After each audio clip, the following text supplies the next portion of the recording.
Hello students. आज हम लोग एफएम में नया चैप्टर स्टार्ट कर रहे हैं जिसका नाम क्या है, दिख रहा है आपको? Capital budgeting. अच्छा, कैपिटल वर्ड सुना हुआ है इससे पहले, आज से पहले कभी? जाहिर सी बात है सभी ने सुन रखा है। बजटिंग वर्ड या बजट वर्ड सुना है पहले? ये भी सुना है, बजट। नॉर्मली ये वो वर्ड है जिसने आपको हो सकता है कई बार परेशान भी किया हो। आपको नई गाड़ी चाहिए, घर वाले कह रहे बजट नहीं है। फोन चाहिए, बजट नहीं है। कपड़े चाहिए, बजट नहीं है। या शॉप में आप गए कोई कुछ खरीदने, सबसे पहले वो क्या पूछता है आपका? Budget, range. कैपिटल भी, बजट भी, और इसके साथ मिला दे तो कैपिटल बजटिंग। कैपिटल बजटिंग का मतलब क्या है? देखिए, जब हम बिजनेस की बात करते हैं तो कोई भी बिजनेस स्टार्ट करने के लिए हमें प्रोजेक्ट लगाने के लिए पैसे की नीड है। मशीन खरीदनी है, पैसे की नीड है। नया बिजनेस स्टार्ट करना है, पैसे की नीड है। हम वो बिजनेस शुरू करें कि ना करें, वो ये चैप्टर बताएगा। कैपिटल को बजट करना सिखाएगा, बजटिंग सिखाएगा। क्योंकि ये ऐसे डिसीजन होते हैं जो इरिवर्सेबल होते हैं। आप करने के बाद नहीं सोच सकते कि करना चाहिए था या नहीं। सोचोगे तो सोच लो, लेकिन फिर तो दुखी होगा। ये डिसीजन पहले लेना है, तभी बजट है। बजट कर रहे हैं, एक्चुअल होने से पहले सोचना है कि ये काम करें कि ना करें। जीवन में बहुत सारे डिसीजन इरिवर्सेबल होते हैं। जैसे शादी का डिसीजन सोच समझ के लेना चाहिए, इरिवर्सिबल है। होने के बाद बैक थोड़ी ना जा सकते, फिर तो वो विधि से होके आपको गुजरना पड़ेगा। सेम है यहाँ पे कैपिटल बजटिंग। यहाँ पे हम लोग बहुत सारी छोटी छोटी चीजें, छोटे छोटे टॉपिक्स इस चैप्टर में सीखने वाले हैं। एग्जाम के लिए भी इंपॉर्टेंट है। छोटे छोटे एमसीक्यू क्वेश्चंस इससे बन सकते हैं। ठीक है, चलो शुरुआत करते हैं। देर किस बात की है? Capital budgeting. इसमें बहुत कुछ अपने लोग पढ़ने वाले हैं इस चैप्टर में। जैसे टॉपिक में टाइम वैल्यू ऑफ मनी पढ़ेंगे, कैपिटल बजटिंग, आईआरआर, एनपीवी, बहुत सारी चीजें अपन लोग पढ़ेंगे। चलो भैया, सबसे पहले आता है concept time value of money. ये क्या है? Time value of money. Money सभी जानते हैं, टाइम वैल्यू ऑफ मनी क्या है? पर्टिकुलर टाइम पे क्या वैल्यू है मनी की। Very good. देखिए, पैसे की वैल्यू भी बड़ी तेजी में चेंज हो रही है साहब। मान लीजिए आज आपको मार्केट जाना है कुछ खरीदने। क्या खरीदने जाएंगे? सब्जी खरीदने जा रहे हैं। आप 1,000 रुपए लेके जा रहे हैं सब्जी खरीदने, और 1,000 में मान लेते हैं आपका झोला भर जाता है, सब्जी आ जाती है ना। पहले मैं 100 रुपए से एग्जाम्पल लेता था, लेकिन अब 100 रुपए में सब्जी आती नहीं है, तो मैंने रुपए बढ़ा दिए।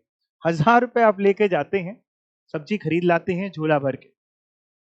लेकिन आज से 5 साल बाद या 10 साल बाद अगर आप सेम 1,000 रुपए लेके जाएंगे, तो क्या झोला भर के सब्जी मिलेगी? नहीं मिलेगी, आधा झोला मिलेगी। क्या थोड़ा उससे ज्यादा कम हो सकता है? झोला भर के सब्जी चाहिए तो 1,000 रुपए से ज्यादा लगेंगे, 1,200, 1,500, 1,800, जो भी लगेंगे। बाद में हो सकता है 1,000 रुपए में वो आपको धनिया दे। टाइम की वैल्यू चेंज हो रही है। पैसा जो आज जितना सामान 1,000 रुपए में खरीद सकते हैं, 2 साल बाद, 3 साल बाद उतना सामान 1,200, 1,300 रुपए में खरीद पाएंगे, 1,500, 2,000 में खरीद पाएंगे। ये है time value of money. Let's say एक और एग्जांपल लेते हैं, पढ़ेंगे भी फिर। मान लीजिए आपको किसी से पैसे लेने हैं 5 लाख रुपीज। 5 लाख रुपए आपको लेने हैं किसी से। वो बंदा आपसे कह रहा है कि हम आपको दो ऑप्शन देते हैं। एक ऑप्शन है 5 लाख रुपए पूरे अभी ले लो, और दूसरा ऑप्शन है 5 लाख रुपए हमसे आप 10 साल बाद ले लेना। दो ऑप्शन है, 5 लाख अभी पूरे ले लो या फिर 10 साल बाद ले लेना। क्या चुनोगे? अभी। वो कह रहा है फर्क क्या पड़ेगा भाई, अभी भी 5 ही लाख है, 10 साल बाद भी 5 ही लाख दे रहे हैं, टेंशन किस बात की, 10 साल बाद ले लियो ना, क्या दिक्कत है? फर्क है क्या? बिल्कुल, अभी ले लेंगे तो हो सकता है उस 5 लाख को आप कहीं जमा कर दें, इन्वेस्ट कर दें, एफडी करा लें, म्यूचुअल फंड खरीद लें, गोल्ड ज्वेलरी, जमीन खरीद लें, जो खरीदना है वो खरीद लें। तो कहीं ना कहीं उस 10 साल में आप कुछ कमा पाएंगे? अपॉर्चुनिटी कॉस्ट भी तो है, उस पर ब्याज कमा पाएंगे, अपॉर्चुनिटी मिल सकती है कुछ। तो जाहिर सी बात है आज की वैल्यू उस 5 लाख की ज्यादा है, वैल्यू के टर्म्स में ज्यादा है। वही ये चैप्टर बताने वाला है, जिसमें पहला टॉपिक कुल मिला के ये है टाइम वैल्यू ऑफ मनी। पढ़ के देखते हैं। One of the most fundamental concept in finance is that money has a time value. Money की टाइम वैल्यू है। सोचो आज से 20, 25, 30 साल पहले मान लो कोई अगर 50,000 रुपए महीना कमाता होगा, 25-30 साल पहले 50,000 रुपए महीना, तो वो रिच होगा कि मिडिल क्लास होगा कि गरीब होगा? कौन होगा? रिच होगा। और आज जो 50,000 रुपए महीना कमाता है, मिडिल क्लास, रोता रहता है वो, जरूरतें नहीं पूरी हो रही। 50,000 तो 50,000 है, बट समय के साथ उसकी वैल्यू में चेंज आ गया है। That is to say that money in hand today is worth more than money that is expected to be received in the future. वही एग्जाम्पल कि मनी इन हैंड जो आज आपके हाथ में 1,000 रुपए मान लीजिए आज आपके हाथ में है, उसकी वर्थ ज्यादा है देन उतनी ही मनी अगर आपकी फ्यूचर में मिलने वाली है 1,000 रुपए की, फ्यूचर में जो वैल्यू है उससे ज्यादा 1,000 रुपए की वैल्यू आज है। आज 1,000 रुपए में ज्यादा सब्जी आ जाएंगी एज कंपेयर टू 1,000 रुपए में फ्यूचर में कम आएंगी। The reason is straightforward.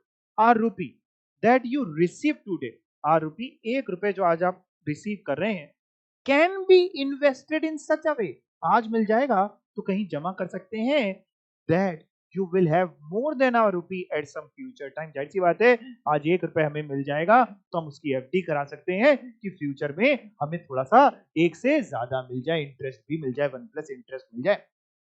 Example देखते हैं। Suppose A win a prize in a contest and he has got two options। एक कॉन्टेस्ट में ए ने कुछ जीता है, दो ऑप्शन मिले हैं। पहला रिसीव INR यानी रुपीस, इंडियन रुपीस 10,000 नाउ, उन्होंने कहा 10,000 रुपए अभी ले लीजिए। या दूसरा ऑप्शन है रिसीव 10,000 इन 3 इयर्स। कौन सा ऑप्शन चुने? पहला option, which option should A choose? लिखा है if A is a rational person, rational मतलब समझदार व्यक्ति है, प्रूडेंट इंसान है, तो जाहिर सी बात है वो ए चुनेगा। और अगर कोई बहुत बेवकूफ होगा तो कौन सा चुनेगा? बी चुनेगा। तो हम तो समझदार व्यक्ति की बात करते हुए, if A is a rational person he would choose to receive 10,000 रुपए नाउ। आफ्टर ऑल 3 साल एक लॉन्ग टाइम होता है इंतजार करने के लिए। Why would any rational person defer payment? Defer क्यों टालेगा वो payment into future when he or she could have the same amount of money now? For most of us taking the money in the present is just natural. जाहिर सी बात है सभी के लिए आज पैसा मिल जाए वो ज्यादा बेटर है। So at the most basic level time value demonstrate करती है कॉन्सेप्ट ऑफ टाइम वैल्यू। बहुत अच्छी लाइन लिखी इसके नीचे, a rupee today is worth more than a rupee tomorrow. आज 1 रुपए की कीमत कल के 1 रुपए से ज्यादा है। The time value of money serves as the foundation, foundation है किसके लिए? For all other notions in finance. बाकी जितनी भी चीजें हैं वो टाइम वैल्यू ऑफ मनी के हिसाब से ही निकाली जाती हैं। It impact business finance, consumer finance, government finance. Time value of money result from the concept of interest. इसको हाईलाइट कर लीजिए। टाइम वैल्यू कहां से निकला है? कौन से कॉन्सेप्ट से? इंटरेस्ट के कॉन्सेप्ट से, राइट। अब इन्होंने अपनी बात को प्रूव करने के लिए लॉजिक बताया है कि आखिर ऐसा क्यों है कि 1 रुपए की आज की कीमत ज्यादा है एज कंपेयर टू फ्यूचर। क्या रीजन है? 4 रीजन बताएं, बहुत अच्छे रीजन बताएं, पढ़ते हैं। Why rupee 1 receive today is more than rupee 1 received after a time period. There are 4 primary reasons why a rupee to be received in the future is worth less. Future के रुपए की worth कम होगी than a rupee to be received immediately. सबसे पहला example, presence of positive rate of inflation. Inflation बढ़ रहा है, महंगाई बढ़ रही है, सभी जानते हैं। Which reduce the purchasing power of rupees through time. सब्जी वाले एग्जांपल समझिए, परचेजिंग पावर जाहिर सी बात है कम हो रही है। आज 1,000 रुपए में झोला भर के आपको सब्जी मिल रही है, कल 1,000 रुपए में झोला नहीं भरेगा। 1,000 तो वही है लेकिन उसकी परचेजिंग पावर, खरीदने की क्षमता कम हो गई। Suppose rate of petrol about 1 year back was rupees 65 पर litre. And now it is 72। कितनी कैसी बातें कर रहे हैं ना, अब तो इतना भी नहीं, तो इतना बढ़ चुका है ना पेट्रोल। कह रहे मान लीजिए, चलिए मान लेते थोड़ी देर के लिए, कह रहे मान लीजिए 1 साल पहले पेट्रोल 65 रुपीज पर लीटर मिलता था और अब 72 रुपीज पर लीटर मिलता है। महंगाई बढ़ी कम हुई? बढ़ी। अच्छा जरा समझना, मतलब पहले आप बेटा 65 रुपीज लेके जाते थे तो कितना पेट्रोल लाते थे? 1L मतलब 1 लीटर पेट्रोल लाते थे। मान लो आप 1 रुपए लेके जाते, वैसे तो पंप वाला आपको घर तक छोड़ने आता है ना, लेकिन थोड़ी देर के लिए मान लेते हैं कि आप 1 रुपए लेकर के जाते तो कितने लीटर पेट्रोल मिलता? भाई जब 65 रुपीज में 1 लीटर मिलता तो 1 रुपए मिलता 1/65 लीटर। जो भी आता है, हमें निकालने की जरूरत नहीं है, जो भी आता है डेसिमल में, जो भी आता है। आज बात करें, आज पेट्रोल हो चुका है कह रहे हैं 72 का, यानी आप 72 रुपीज लेके जाते हैं तो 1 लीटर मिलता है। तो सेम तरीके से अगर हम आज 1 रुपए लेके जाएं तो आज मिलेगा 1/72 लीटर। मतलब अगर हम कंपेयर करें तो पहले के 1 रुपए की पावर थी कि वो 1/65 लीटर पेट्रोल खरीद लेता था। आज के 1 रुपए की पावर है, सेम से कंपेयर करें ना, आज के 1 रुपए की पावर है कि वो 1/72 लीटर पेट्रोल खरीद पाता है। अच्छा कौन सी फिगर ज्यादा है बेटा, 1/65 ज्यादा होता है कि 1/72? ये तो सभी को समझ आ रहा है 1/65 ज्यादा होता है। मतलब परचेजिंग पावर 1 रुपए की कम हो गई। 1 रुपए की पहले परचेजिंग पावर 1/65 लीटर थी और आज परचेजिंग पावर 1 रुपए की हो गई 1/72 लीटर। पढ़ के देखते हैं, लेके मत जाना 1 रुपए बेटा, अब तो 1 रुपए भिखारी भी नहीं लेता, ठीक है। दिस में we observe that in this example purchase power of rupee in terms of petrol has decreased from 1/65 to 1/72। समझ गए? क्लियर? तो एक तो हो गया रीजन।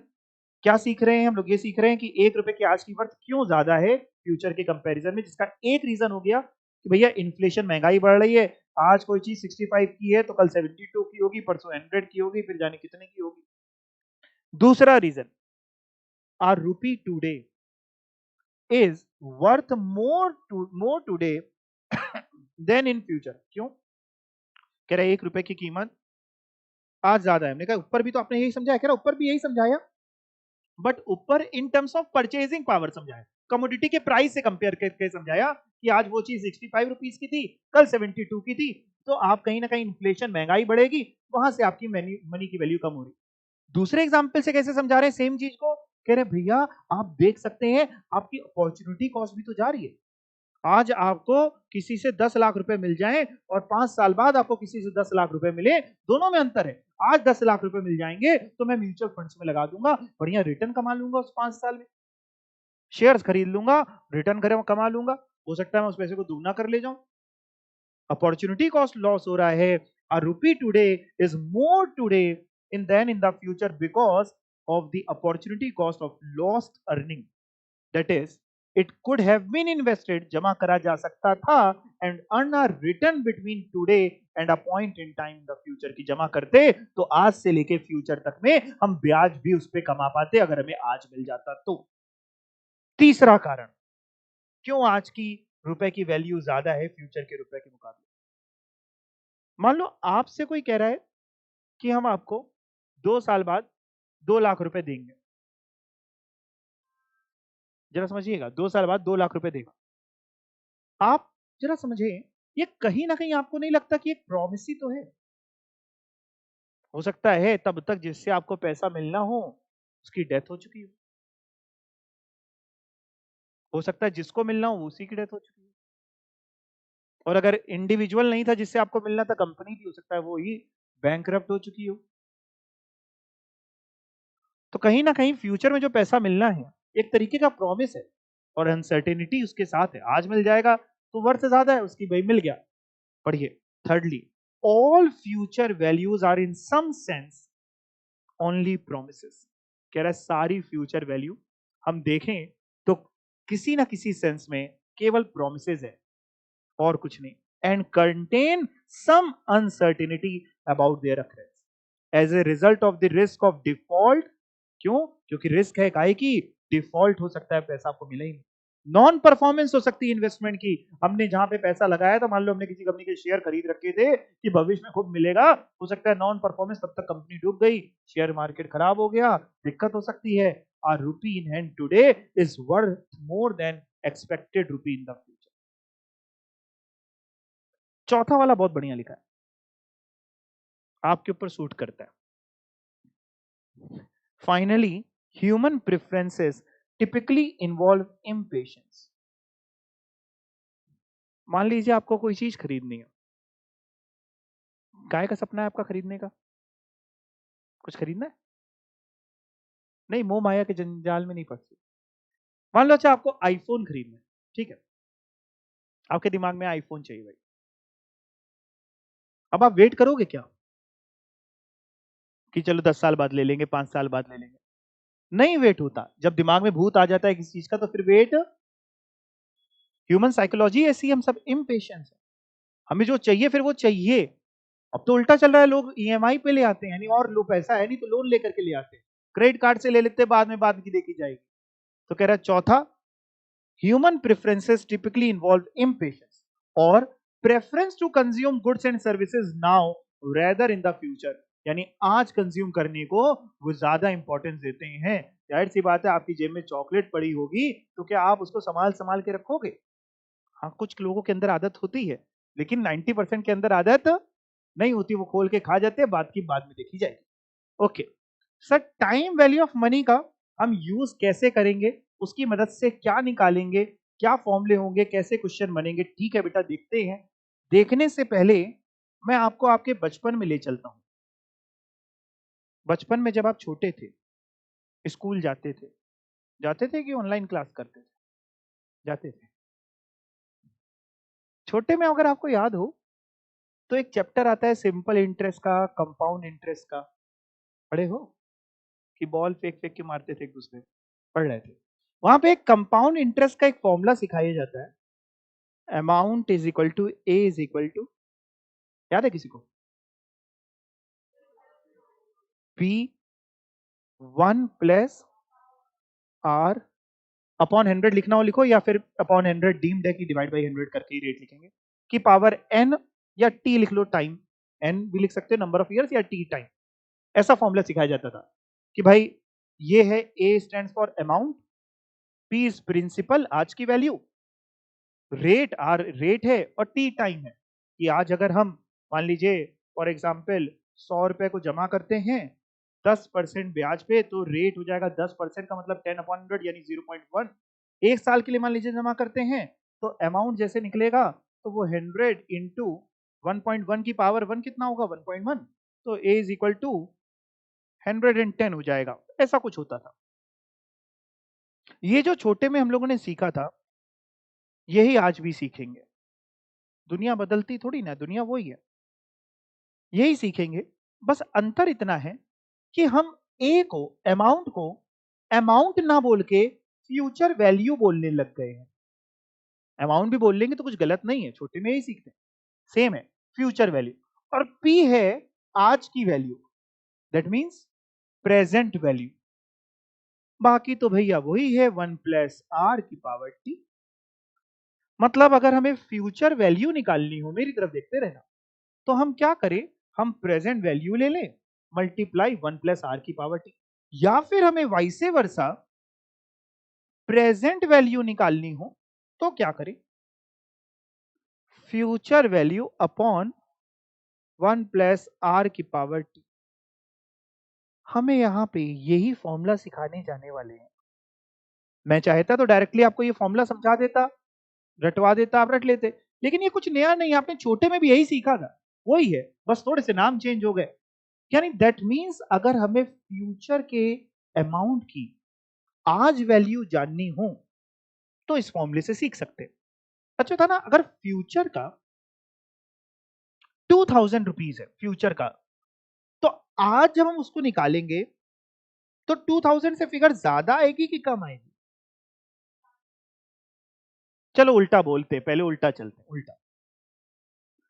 आज हम बैंक में 1000 रुपए जमा करते हैं, तो 1000 रुपए आज की वैल्यू है। 2 साल के लिए जमा करते हैं, 2 साल बाद बैंक हमको 1000 रुपए से ज्यादा देगा, मतलब लेट से 1100 देगा कि 900 देगा?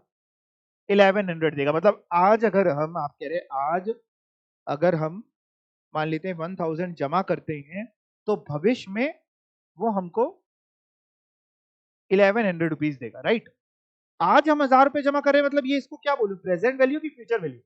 Present value. और ये क्या है? Future value. मतलब मैं आपसे अब उल्टा पूछता हूं, फिर समझाना आप। अगर आपको फ्यूचर वैल्यू 1100 दी हो और प्रेजेंट वैल्यू निकालनी हो, तो 1100 से फिगर जो भी आएगी, रिजल्टिंग फिगर, वो कम आएगी कि ज्यादा आएगी? जाहिर सी बात है, कम आएगी। मतलब हिंदी में ये हुआ कि 2 साल बाद हम जितना सामान 1100 से खरीदेंगे, आज उतना ही सामान 1000 रुपए से खरीद सकते हैं। 2 साल बाद जो आप पढ़ाई करने के लिए पेन 1100 का खरीदेंगे, आज वही पेन 1000 का खरीद सकते हैं। ठीक, यही तो कारण है कि हम लोग अमीर नहीं बन पा रहे। क्यों नहीं बन पा रहे अमीर? जैसे जैसे हमारी क्षमता बढ़ती है, वैसे वैसे उस प्रोडक्ट की वैल्यू बढ़ जाती है। छोटे में कोई जमीन खरीदनी होती थी, भैया 10 लाख की, अब 10 लाख नहीं जेब में। कर करके मान लो 10 लाख तक आपने कमाया, तब तक उस जमीन की वैल्यू हो गई 1 करोड़। कर करके 1 करोड़ कमाया, वो पहुंच गई 50 करोड़। यही तो फर्क है। ठीक है, आओ चलो भाई जरा देखते हैं क्या फॉर्मूला सिखाने वाले हैं, क्या यही कुछ सिखाएंगे? बिल्कुल जी, पढ़िए। Use of time value of money. Some standard calculation based on time value of money are क्या? सबसे पहले समझा रहे हैं present value. Present value refers to current worth किसकी? Of a future sum of money or stream of cash flows given a specified rate of return. क्या कह रहे हैं? कह रहे हैं प्रेजेंट वैल्यू का मतलब केवल और केवल इतना है कि भैया करंट वर्थ कितनी है। करंट वर्थ कितनी है? हमने कहा किस चीज की करंट वर्थ? कह रहे फ्यूचर सम ऑफ मनी की, भविष्य की फ्यूचर वैल्यू की करंट वर्थ कितनी है, वो है प्रेजेंट वैल्यू। फ्यूचर वैल्यू की आज की कितनी वर्थ है, वो ये प्रेजेंट वैल्यू। हमने कहा कैसे निकालेंगे? Present value of cash flow is calculated on the basis of the following formula. क्या? Present value is equal to cash flow upon 1 plus R की पावर टी। ये जो कैश फ्लो है, इसको आप फ्यूचर वैल्यू भी लिख सकते हैं। मतलब इसको मैं और इस फॉर्मूले को ऐसे भी लिख सकता हूं, present value is equal to future value upon 1 plus R की पावर टी। यही मैंने आपको यहां पे भी समझाया कि भाई present value is equal to future value upon 1 plus R की पावर टी। ठीक है, चलो एक बार जरा देखते हैं। अच्छा, यहाँ पे पीवी का मतलब सबको फुल फॉर्म समझ में आ गया? Present value. एफवी का मतलब फ्यूचर वैल्यू, आर का मतलब रेट, और टी का मतलब टाइम। टी भी बोलते हैं कुछ लोग, एन भी बोलते हैं, एक ही बात है। चलो एक क्वेश्चन करते हैं। फाइंड प्रेजेंट वैल्यू, कुछ सॉल्यूशन मत देखना है, अपने आप करेंगे, कैलकुलेटर आप निकाल सकते हैं। Find present value of ₹80,000 to be received after 5 years when required rate of return is 10%। इतना ही क्वेश्चन है। आप करने तो लग गए, 1 सेकंड रुक जाए अगर तो अच्छा रहेगा। पहले क्वेश्चन समझा दो हमको। यहां तो हमको समझ में आ रहा है, मैंने आपको फॉर्मूला ही सिखाया अभी प्रेजेंट वैल्यू निकालने का, और आप फटाफट फॉर्मूला लगा के निकाल देंगे। उसमें आपकी कोई महारत ही नहीं। 7th क्लास के बच्चों को ले आएंगे, वो भी निकाल देगा। मेरी बात सिर्फ इतनी बता दो, क्वेश्चन पढ़ के ये कैसे समझ में आ रहा है कि प्रेजेंट वैल्यू निकालनी है? यहां पे आपको इंटरप्रेट करना बड़ा जरूरी है, नहीं तो एग्जाम में आप इसी में कंफ्यूज हो जाएंगे कि प्रेजेंट दिए फ्यूचर निकालनी है कि फ्यूचर दिए प्रेजेंट निकालनी है, क्या दिया है क्या निकालना है। आराम से पढ़ो।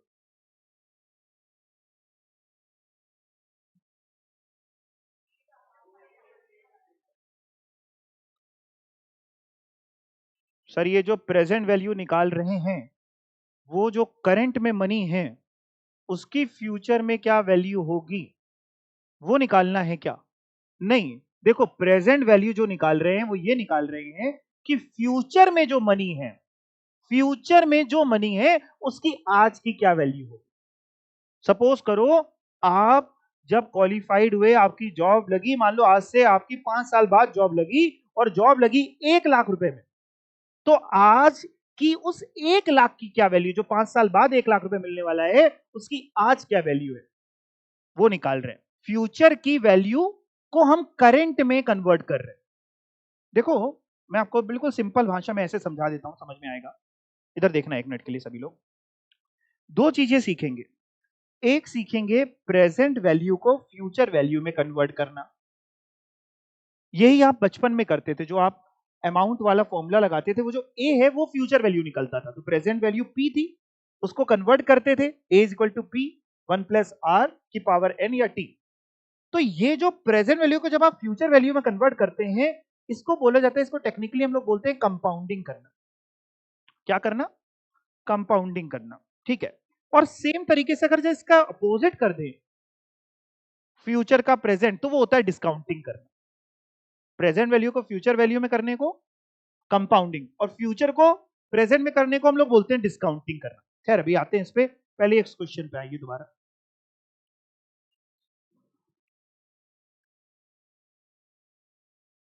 कौन सा क्वेश्चन था? ये था ना, एग्जाम्पल 1, ठीक है। हाँ जी, आपने बताया, कैसे समझ में आ रहा है भाई कि प्रेजेंट वैल्यू निकालनी है क्या फ्यूचर वैल्यू निकालनी है? यानी देखिए, अगर मैं इसको ना थोड़ा संधि विच्छेद करके पढ़ूं, थोड़ा पढ़िएगा। Find present value of ₹80,000। Find present value, निकालिए प्रेजेंट वैल्यू किसकी? Of ₹80,000 to be received after 5 year. 80,000 रुपए जो हमें 5 साल बाद मिलने हैं, उसकी आज की वैल्यू निकालिए। When required rate of return is 10%। कि अगर रिक्वायर्ड रेट ऑफ रिटर्न 10% है, तो उसकी आज की वैल्यू करिए, अपने आप सॉल्व करिए। ये तो तुम लोग आंसर देख के बता रहे हो, 49674। ओ शैतानो।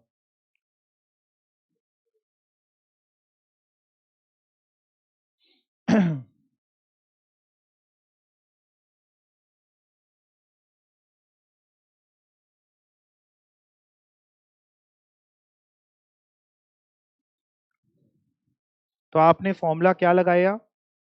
Present value is equal to future value upon 1 + r⁻t, ठीक है। जिसमें बेटा फ्यूचर वैल्यू 80,000 ली, 1 + r। 10% का मतलब सभी अच्छे समझते हैं? 10/100 यानी 0.1। 0.1, और टाइम कितना लिखा था? ये लिखा था टाइम 5 ईयर्स। तो ये हो जाएगा आपका, यहीं पे अगर इसको कर दें, इज इक्वल टू 80,000 अपॉन 1.1 की पावर 5। अच्छा, 1.1 की पावर 5 कैसे सॉल्व करते हैं? 1.1 into 1.1 into 1.1 into 1.1 into 1.1, 5 bar into करना है। कितना आता है? मैं भी निकाल लेता हूं जरा।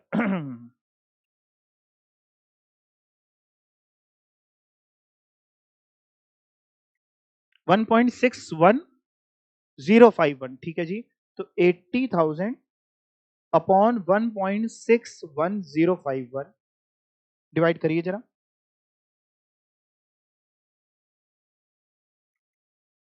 49673.70 है ना, जिसको राउंड ऑफ कर देंगे तो आप कह रहे हैं 49674, राइट? क्लियर? सभी का आ गया? इजी है। अच्छा, इसी के नीचे एक और चीज लिखी है, उसको करिए अपने आप एज्यूम करके लिखा है। उसमें बताइए, देखते हैं कौन आंसर बताएगा पहले।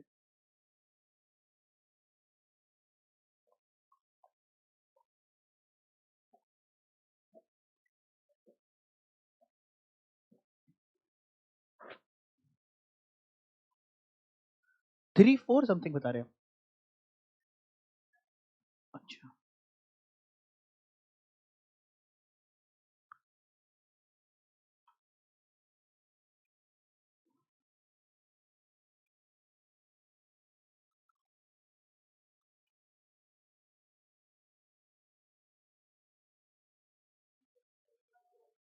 3978। इसमें तो 774 लिखा है कुछ, इतना नहीं आ रहा, यही आ रहा है।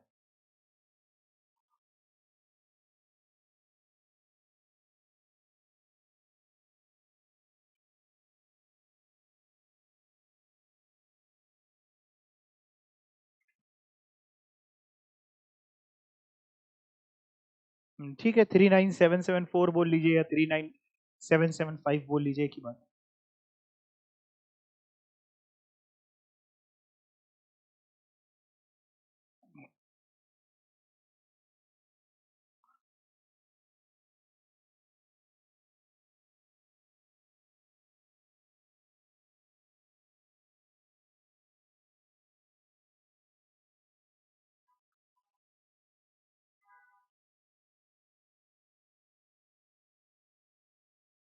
आ गया, सभी का आ गया।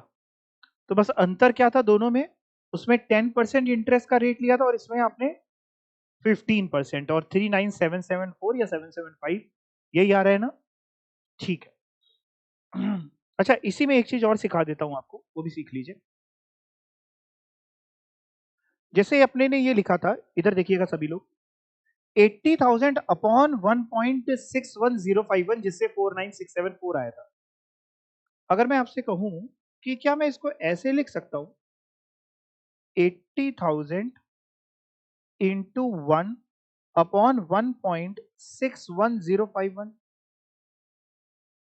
सेम ही चीज को मैंने क्या ऐसे लिख सकता हूं, बस पूछ रहा हूं आपसे। खाली बैठा हूं तो मैंने कहा पूछ ही लो। लिख सकते हैं ऐसे? अच्छा, अगर लिख सकते हैं तो जरा मल्टीप्लाई बाद में करना, पहले जरा डिवाइड करो। 1 अपॉन 1.61051 0.62092 नियर अबाउट 0.621 कह लीजिए, या आपको और लेना हो तो आप और भी ले सकते हैं। 62092 ऐसा करके आ रहा है, और फिर इसको अगर मल्टीप्लाई कर दे 80,000 से तो क्या वही आ रहा है, 49673 पॉइंट। अगर पूरे को लेते हैं तो यानी वही 74 करीब करीब। तो ऐसे भी कर सकते हैं। आप कहेंगे ये सर काहे इतना बड़ा कराया, डायरेक्टली डिवाइड हो जाता है। यही आ रहा था आंसर में, तो कोई वेरिएशन नहीं है। नहीं,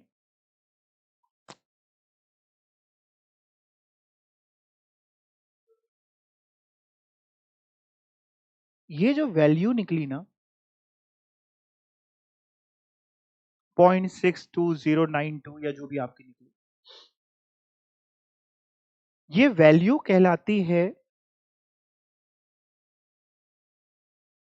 प्रेजेंट वैल्यू फैक्टर। कई बार एग्जाम में ये वैल्यू दी होती है कि फ्यूचर वैल्यू दी है 80,000, प्रेजेंट वैल्यू फैक्टर दिया है 0.620 0.621 या जो भी दिया, वो कह रहे हैं आप प्रेजेंट वैल्यू बता दीजिए। फ्यूचर वैल्यू दी है, प्रेजेंट वैल्यू फैक्टर दिया है, प्रेजेंट वैल्यू बता दीजिए। बस मल्टीप्लाई करना है। 1 से कम है कि 1 से ज्यादा है?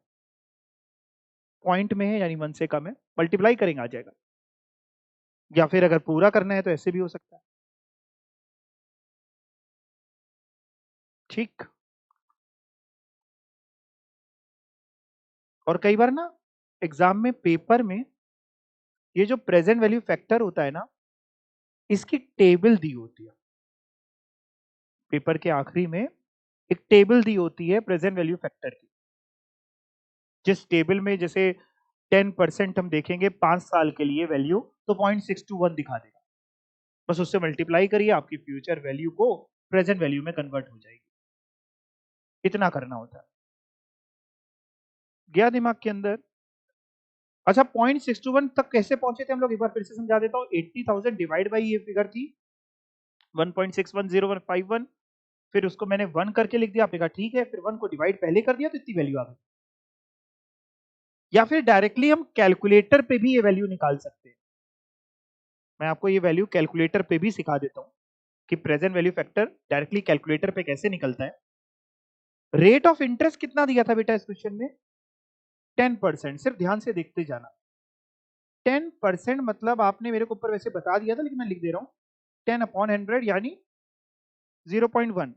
ये जो भी फिगर आया करे, कि मैं क्या सिखा रहा हूं, मैं आपको प्रेजेंट वैल्यू फैक्टर निकालना डायरेक्टली सिखा रहा हूं। ये जो वैल्यू निकली थी ना 0.62092, ये डायरेक्टली कैलकुलेटर पे सिखा रहा हूं कैसे निकलती है। ये जो भी फिगर आया करे, इसमें हमेशा +1 कर दिया जाता है। जो भी आए उसमें हमेशा +1 किया जाता है। +1 करेंगे तो कितना आएगा? 1.1।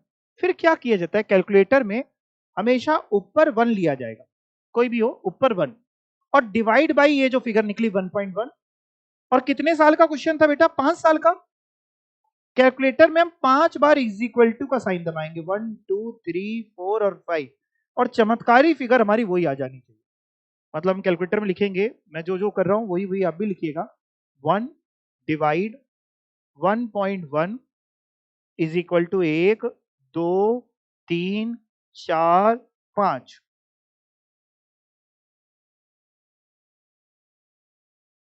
देख रहे हैं जादू?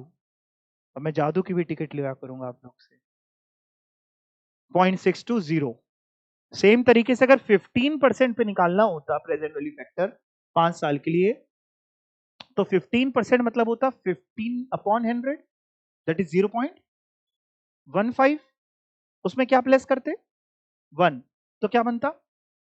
1.15। फिर 1 डिवाइड बाई 1.15 और 5 बार इज इक्वल टू, करिए जरा, 1 डिवाइड बाई 1.15, एक बार इज इक्वल टू 2 बार, 3 बार, 4 बार और 5वीं बार में आता है 0.497176, जो भी आ रहा है। इसी में आप मल्टीप्लाई कर दीजिए 80,000 की फिगर, आपका आंसर आ जाएगा। Multiply 80,000 39774, right. तो यानी ये जनता इस नतीजे पे पहुंची है कि अगर हमें प्रेजेंट वैल्यू निकालनी हो तो एक तरीका तो ये है कि हम फ्यूचर वैल्यू अपॉन 1 + r की पावर t कर दें, और एक तरीका ये है कि प्रेजेंट वैल्यू निकालनी हो तो फ्यूचर वैल्यू को मल्टीप्लाई कर दें प्रेजेंट वैल्यू फैक्टर से। प्रेजेंट वैल्यू फैक्टर क्या चीज होती है? कुछ नहीं, 1 अपॉन यही 1 + r की पावर t को कर देते हैं तो प्रेजेंट वैल्यू फैक्टर आ जाता है। दोनों सेम ही चीज है, ठीक है। तो भाई आगे चलते हैं जरा। नहीं भी समझ में अगर ये आया हो तो फॉर्मूले से तो आपका आंसर आ ही गया था ना। ओके, एग्जाम्पल 2 की तरफ चलते हैं। एग्जाम्पल 2 को पढ़ने से पहले ऊपर भी कुछ लिखा है, देखो क्या लिखा है, पढ़ो। ऊपर वाली एक लाइन पढ़ो। The above calculation shows higher the discount rate lower the present value of future cash flow. समझ में नहीं आया? हम लोग ने ऊपर 2 डिस्काउंट रेट यूज करे थे, इंटरेस्ट रेट बोल लीजिए, या जब प्रेजेंट वैल्यू निकालते हैं तो उसको डिस्काउंट रेट भी बोल सकते हैं। एक 10% यूज किया था तब हमारा आंसर आया था 49674, और एक 15% यूज किया था तब हमारा आंसर आया था 39774। किस वाले में प्रेजेंट वैल्यू कम आई थी? 15%। मतलब जब ज्यादा डिस्काउंटिंग रेट ले रहे हैं, डिस्काउंटिंग रेट वो इंटरेस्ट रेट, जब ज्यादा डिस्काउंटिंग रेट ले रहे हैं तो प्रेजेंट वैल्यू कम आ रही है। यही लिखा है क्या इसमें? पढ़ो। The above calculation shows higher the discount rate lower the present value. ठीक। दूसरा question, what is the present value of ₹1,000 received in 2 years if the interest rate is 12% per year discounted annually? छोटे में आप इसी चीज को compounded annually पढ़ते थे। मैंने भी आपको बताया जब प्रेजेंट वैल्यू से फ्यूचर वैल्यू निकालते हैं तो कंपाउंडिंग कहलाती है, और जब फ्यूचर से प्रेजेंट निकालते हैं तो डिस्काउंटिंग। तो वही जैसे आप पढ़ते थे कंपाउंडिंग, सेम तरीके से है डिस्काउंटिंग, तरीका वही होता है जो आपने छोटे में सीखा था। दूसरा बोल रहे हैं 12% पर ईयर, अगर डिस्काउंटेड सेमी एनुअली होती या हाफ ईयरली भी इसको आप बोल सकते हैं। तीसरा अगर डेली होती तो क्या होता? खैर बी और सी तो बाद में करेंगे, पहला एनुअली। फॉर्मूला वही लगाता हूं मैं, present value is equal to future value upon 1 + r की power t। Okay, future value कितनी दी है? 1000। ये 1000 फ्यूचर ही दी है ना, प्रेजेंट तो नहीं दी है। आपको कैसे लग रहा है कि प्रेजेंट नहीं दी है, फ्यूचर दी है? What is the present value? Present value पूछ रहे हैं ऑफ ₹1000 जो रिसीव्ड होगी 2 साल में। चलो देखते हैं कौन आंसर बताएगा। 1 + रेट है हमारा, ये हम लोग पहला वाला कर रहे हैं, ए वाला। रेट है हमारा 12% यानी 0.12, और 2 साल। कैलकुलेट करिए 1000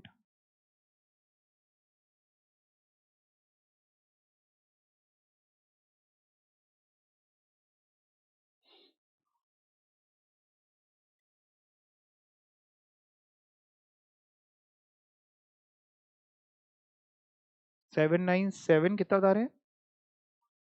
0.19।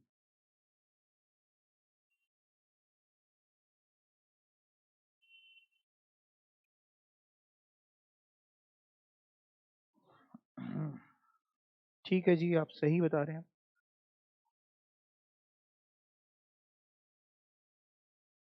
ये तो सबको समझ में आ गया, डिस्काउंटेड एनुअली तो वैसे ही है जैसे ऊपर वाला क्वेश्चन किया। लेकिन जो बी पार्ट है डिस्काउंटेड सेमी एनुअली, इसको कैसे करेंगे जरा इधर सुनिए। एक बात बताइएगा, एक साल में कितने हाफ ईयर होते हैं? एक साल में कितनी बार 6-6 महीने आते हैं? 2 बार, 2 हाफ ईयर होते हैं। एक साल में 2 हाफ ईयर होते हैं। क्वेश्चन में 2 साल है, सबसे ऊपर लिखा था 2 इयर्स। 2 साल में कितने हाफ ईयर होंगे? 4। पक्का? एक साल में 2 हाफ ईयर, 2 साल में 2 × 2 2 साल इंटू 2 हाफ ईयर, 2 × 2 4। पूरे साल का रेट है 12% पर ईयर, लिखा है ना, पूरे साल का रेट है, ब्याज मिलता है एक साल का 12%। तो 6 महीने का 6% डिवाइड बाई 2 कर दे अगर, क्योंकि एक साल में 2 बार 6 महीने आते हैं, तो 12 डिवाइड बाई 2 करे तो 6%। ऐसे में बस देखिए करना क्या होगा, यानी ये जो फॉर्मूला है बेटा, इसमें चेंज केवल इतना आएगा कि हम हाफ ईयरली अगर दिया है तो रेट को डिवाइड बाई 2 कर देंगे, आधा, एक साल में 2 हाफ ईयर। एंड टाइम जितने साल होंगे इनटू जितने साल, पहले तो टी लिखते हैं, जितने साल जितने टी दिए हैं इनटू हर साल में कितने हाफ ईयर? 2। यानी इस क्वेश्चन में अगर हम बात करें इस पर्टिकुलर क्वेश्चन की, तो इस पर्टिकुलर क्वेश्चन में रेट आपको दिया है 12% का, और 12% का मतलब सभी बच्चे कह रहे हैं 0.12 होता है। यानी इस क्वेश्चन में जब हम निकालेंगे तो हम करेंगे क्या, फ्यूचर वैल्यू थी 1000, वो तो लेंगे ही लेंगे, अपॉन 1 प्लस रेट में 0.12 लेंगे, लेकिन डिवाइड कर देंगे उसको 2 से। सर 2 से क्यों किया? क्योंकि बेटा 0.12 तो पूरे साल के ब्याज का रेट है, हमें हाफ ईयरली निकालना है, तो साल में 2 बार हाफ ईयर आते हैं, और टाइम जो 2 साल दिया है, 2 साल लेंगे इंटू 2, क्योंकि हर साल में 2 हाफ ईयर होते हैं, इंटू 2 हाफ ईयर। अब यानी इससे ये बन जाएगा, क्या बन जाएगा, 1000 अपॉन 1 प्लस, ये कितना हो जाएगा बेटा, 0.06, और ऊपर पावर हो जाएगी 4। बस इसको अब सॉल्व कर लेंगे, ये पावर 4 यहां सॉल्व कर लेंगे। करिए सॉल्व।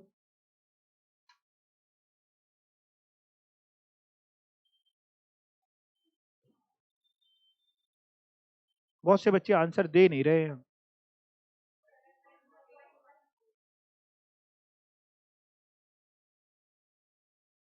कितना था, 792.14, ठीक है, बाकी सभी का 14 आ रहा है, किसी का 39 आ रहा है, इनका 09 आ रहा है, ठीक है कोई बात नहीं, 792 तो आ रहा है ना। बाकी वो राउंडिंग ऑफ एरर होता है कि कौन कितनी डिजिट तक ले रहा है, तो 14 ले लीजिए, 09 ले लीजिए, जो आपको लेना हो वो ले लीजिए, कोई दिक्कत नहीं है। 09 आ रहा है तो 09 भी आप ले सकते हैं, 19 आ रहा है 19 ले सकते हैं। कौन से वाले में आंसर ज्यादा आ रहा था, ऊपर वाले में कि नीचे वाले में? ऊपर वाले में, अच्छा। अच्छा, तीसरा क्या लिखा है, 12% पर ईयर डिस्काउंटेड डेली। एक साल में 365 डेज होते हैं, 2 साल का क्वेश्चन है, 2 साल में कितने डेज होंगे? एक साल में अगर 365 होते तो 2 साल में 7302 इंटू 365, यानी जो पावर होगी वो 2 इंटू 365, 730 की पावर होगी। और जब आप आर को डिवाइड करेंगे तो 365 से करेंगे, क्योंकि एक साल में 365 दिन होते हैं। सवाल ये आता है कर तो लेंगे, लिख तो यहां देंगे, बट करेंगे कैसे आप? मतलब तीसरे वाले के लिए आप क्या करेंगे, future value upon 1 plus R upon 2 तो करेंगे नहीं, 2 तो करते कि अगर हाफ ईयर होता, साल में 2 बार हाफ ईयर, लेकिन हम तो डेली कंपाउंडिंग की बात कर रहे हैं या डिस्काउंटिंग की बात कर रहे हैं। 365 इंटू टी, टाइम, टाइम तो 2 साल है, इंटू हर दिन की बात कर रहे हैं 365, यानी 730 पावर हो जाएगी। तो इसको सॉल्व कैसे करेंगे? आपको एग्जाम में ऐसे केस में निश्चित है कि वो प्रेजेंट वैल्यू फैक्टर बता देगा। वो बता देगा कि भैया अगर 2 साल है डिस्काउंटेड डेली करते हैं तो उसका पीवीएफ वैल्यू इतनी होती है, प्रेजेंट वैल्यू फैक्टर इतनी होती है। तो आपको केवल क्या करना होगा, फ्यूचर वैल्यू मल्टीप्लाई कर देंगे उससे, फिगर से जो भी पॉइंट्स में दी होगी, आपका आंसर आ जाएगा। आपसे वो इतनी मेहनत नहीं कराएगा, और तब भी अगर करा ले तो आपको पता है आपको क्या करना है। क्या करना है? क्वेश्चन छोड़ के आगे बढ़ जाना है। आपको कौन सा 100 में 100 लाना है? एक नंबर क्वेश्चन है, जान थोड़ी ना निकाल दो, 730 पावर निकालने बैठ गए, फिर भूल गए, फिर निकाली, 3 घंटे बाद आया हुआ, हाँ ये क्वेश्चन हो गया। ठीक है, क्लियर? चलो भाई ये तो समझ में आ गया किसी तरीके से। तीसरा क्वेश्चन देखते हैं। Abraham owes a total of 3060 rupees, owes a total of 3060 rupees। ओज मतलब अपने को क्या पता ओस मतलब? ओस होती तो समझ में आती है, ओस पढ़ रही है, मतलब हमें लेना है कि देना है, क्या है? लेना है। चलो पहले होमवर्क तो यही है, घर पे समझ के आना लेना है कि देना। मैं क्वेश्चन कराता हूँ। मिस्टर अब्राहम ओज a total of rupees 3060 which includes 12% interest for 3 years. He borrowed the money. How much did he originally borrow? है, फ्यूचर निकालनी, प्रेजेंट निकालनी है। मिस्टर अब्राहम ओज अ टोटल, मिस्टर अब्राहम के ऊपर लाइबिलिटी है, पैसा लिए बैठे हैं टोटल 3060, जिसमें इंक्लूड है 12% ब्याज। मतलब ये 12% ब्याज जोड़ के 3060 की फिगर आएगी, बिना जोड़े, जोड़ के 3 साल का। How much did he originally borrow, आप बताइए कि 3 साल पहले पास्ट में उसने कितना बोरो किया होगा। मतलब क्या निकालना है? Present value. और ये क्या दी है? Future value. फॉर्मूला आपको पता है, टाइम है 3 साल का, डिस्काउंटिंग रेट बोल लीजिए, ब्याज का रेट बोल लीजिए, वो भी दिया है। करिए फिर, दूर देर किस बात की है। देखना होगा सबसे पहले कौन सा बच्चा आंसर बताएगा, कौन आंसर बताने वाला है।